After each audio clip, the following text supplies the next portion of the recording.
Dinosaur जो रेंगने वाले जीवों के वंशज थे, लेकिन आकार में बहुत ही बड़े थे।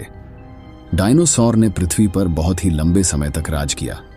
करीब 11 करोड़ सालों तक धरती पर इन दैत्याकार छिपकलियों का राज था। परंतु उसके बाद क्या हुआ? आखिर यह सारे डायनासोर्स कहां विलुप्त हो गए? आखिर वह कौन सी घटना थी जिन्होंने इनका नामो निशान मिटा दिया? कैसे पृथ्वी पर डायनासोर का अंत और इंसानों का जन्म हुआ? आइए जानते हैं। आज हम इस वीडियो में आज से करीब 6.5 करोड़ साल पहले धरती का मौसम काफी सुहाना था। चारों तरफ पेड़ पौधे, सूरज की धूप, समुद्र से आती ठंडी ठंडी हवाएं और ये डायनासोर्स। लेकिन यहाँ डायनासोर के अलावा एक और भी प्रजाति था जो आकार में बहुत ही छोटा था और आज के चूहों जैसा दिखता था।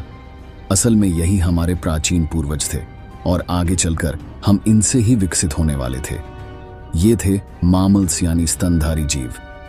आपकी जानकारी के लिए बता दूं कि डायनासोर अंडे देते हैं, लेकिन मैमल्स अंडे नहीं देते हैं और हम इंसान भी एक मैमल्स हैं। उस दिन ये मैमल्स डायनासोर के डर से जमीन के अंदर बिलों में छुप कर रहते थे और इनकी यही खासियत इनके लिए वरदान बनने वाला था। जब यह सारे जीव धरती पर आराम से अपना जीवन बिता रहे थे, तो उस वक्त एक 10 किलोमीटर व्यास वाला एस्टेरॉयड सीधे धरती की ओर बढ़ रहा था। धरती के गुरुत्वाकर्षण क्षेत्र में घुसते ही इसका रफ्तार और भी तेज हो गया। प्रत्येक सेकंड के साथ साथ यह धरती के करीब और करीब बढ़ता जा रहा था। करीब 70,000 किलोमीटर प्रति घंटे की रफ्तार से यह धरती की वायुमंडल में प्रवेश करता है। धरती के वायुमंडल में प्रवेश करते ही घर्षण के कारण यह एक आग के गोले में बदल जाता है। इसकी चमक इतनी अधिक थी कि इसके 800 किलोमीटर दूर तक आने वाले सभी जानवर अंधे हो चुके थे। ये जीव इसे देख नहीं पा रहे थे, लेकिन वह उसे महसूस कर सकते थे। यह एस्टेरॉयड जमीन से टकराता है और एक बहुत ही भयंकर विस्फोट होता है। यह विस्फोट इतना शक्तिशाली था कि इसके टकराते ही लाखों मीट्रिक टन धातु अंतरिक्ष में चला गया और विस्फोट वाली जगह पर 180 किलोमीटर चौड़ा और 20 किलोमीटर गहरा गड्ढा बन गया। इस गड्ढे का सारा धातु आसमान में धूल का एक बड़े बादल का निर्माण किया। इतने बड़े टक्कर की वजह से भूकंप के तरंग धरती के क्रस्ट में कई किलोमीटर दूर तक चली गई। इस वजह से समुद्र में विशालकाय लहरों का निर्माण हुआ और एक के बाद एक सुनामी की लहरें चारों तरफ बढ़ने लगी। धरती के महाविनाश का प्रक्रिया का आरंभ हो चुका था। इस विस्फोट में रेडिएशन की मात्रा इतनी बढ़ गई थी कि इसके 800 किलोमीटर के दायरे में आने वाले सभी जीव जलकर भस्म हो गए थे। धरती के अंदर बचा सारा जल इस गर्मी के कारण भाप में बदल गया। इन महाविनाश में उड़ने वाले जीव इन जमीनी खतरों से बच गए थे, लेकिन यह तो बस महाप्रलय की शुरुआत थी। विस्फोट की वजह से जो लाखों मीट्रिक टन धूल और पत्थर अंतरिक्ष में गए थे, ठीक 40 मिनट के बाद वह आग के गोले के रूप में धरती पर बरसने लगे। साथ ही एक धूल का बहुत बड़ा तूफान 20,000 किलोमीटर प्रति घंटे की रफ्तार से मौत लेकर आ रहा था।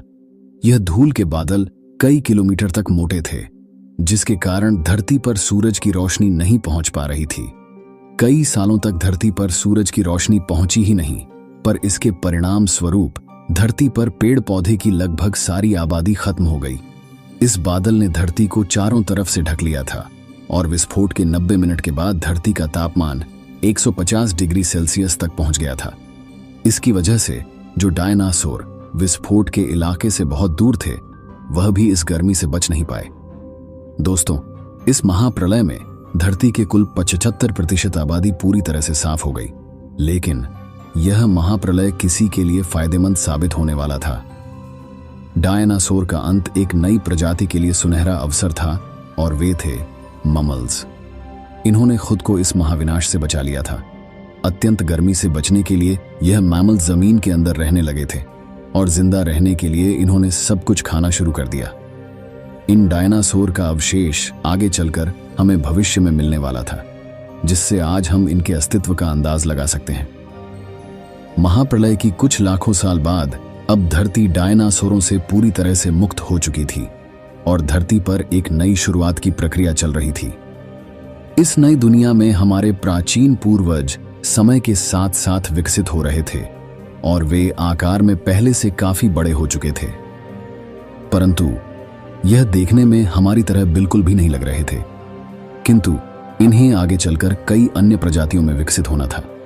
आज से करीब 4.7 करोड़ साल पहले अब धरती का वातावरण पूरी तरह से आज के समान हो चुका था। इस वक्त धरती का तापमान 26 डिग्री सेल्सियस और धरती का एक दिन करीब करीब 24 घंटों का हुआ करता था। इस वक्त धरती के सारे महाद्वीप लगभग पूरी तरह से जानी पहचानी थी। केवल एक नए भूभाग की रचना बाकी रह गई थी।